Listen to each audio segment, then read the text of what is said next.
I spent years dreaming about motorcycles I was never allowed to own.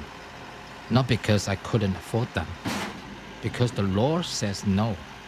This is the story of how that changed and how 30 years of my riding life accidentally become a history of motorcycles in China. I know this sounds like a boring story, but trust me, by the end of it, you might actually understand something about how China's motorcycle history unfolded over the last 30 years.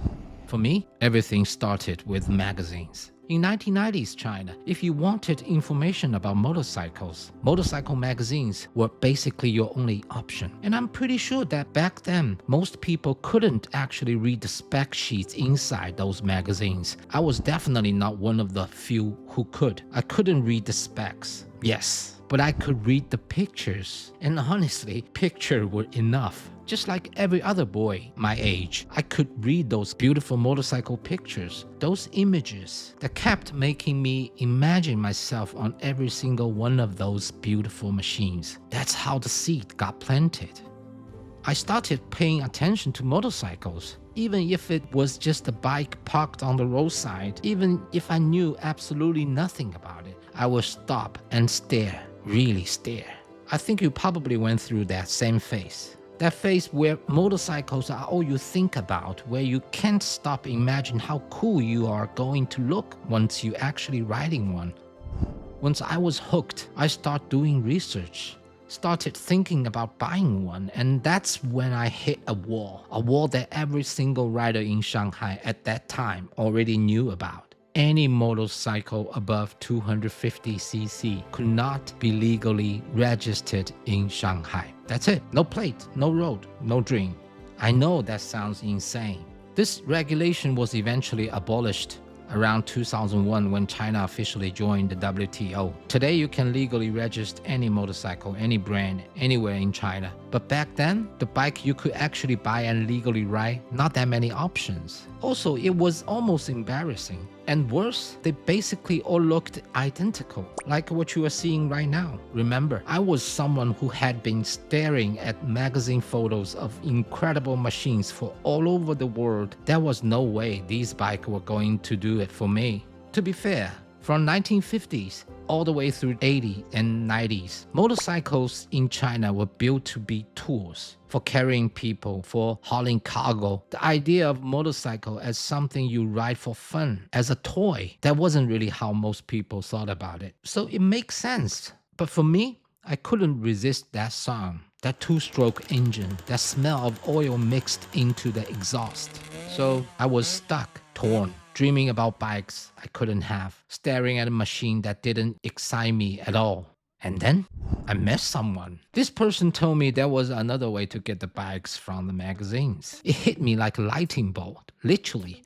I feel it go through my entire body. That kind of electric shock that makes every hair on your arms stand up. You know that feeling. I said yes without hesitating. Even though I knew those bikes were smugged, even though I knew they couldn't be legally registered or ridden on public roads, even though I knew they won't new, I didn't care. All I cared about was turning those fantasies in my head into something real as fast as possible. Smuggled or not, I didn't think twice.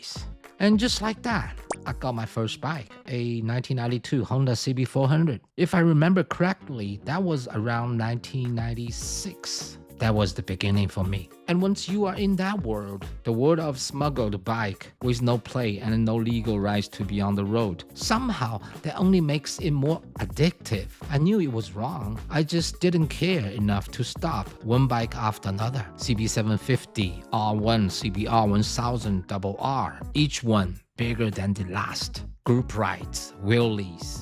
And honestly, the kind of riding that makes me break into a cold sweat just think about it now.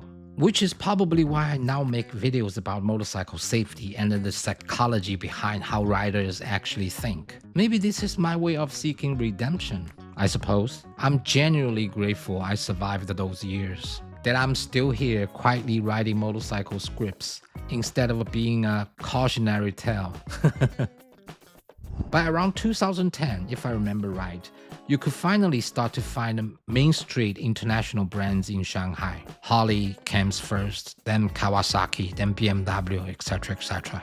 And that's when I realized every time I look back at my riding life, it really does feel like a timeline of Chinese motorcycle history. The 30 years I've been riding happened to be exact a year when motorcycles went from almost inaccessible to something any ordinary Chinese family could walk in and buy.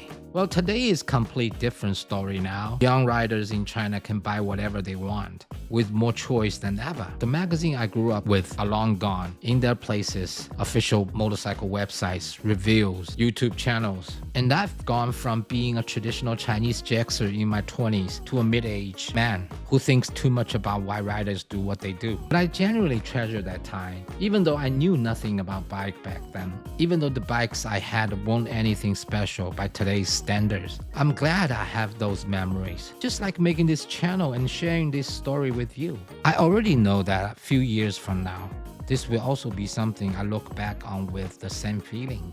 Good memories, motorcycles, no stupid riding, just the good parts. Tell me, what planted the seed for you?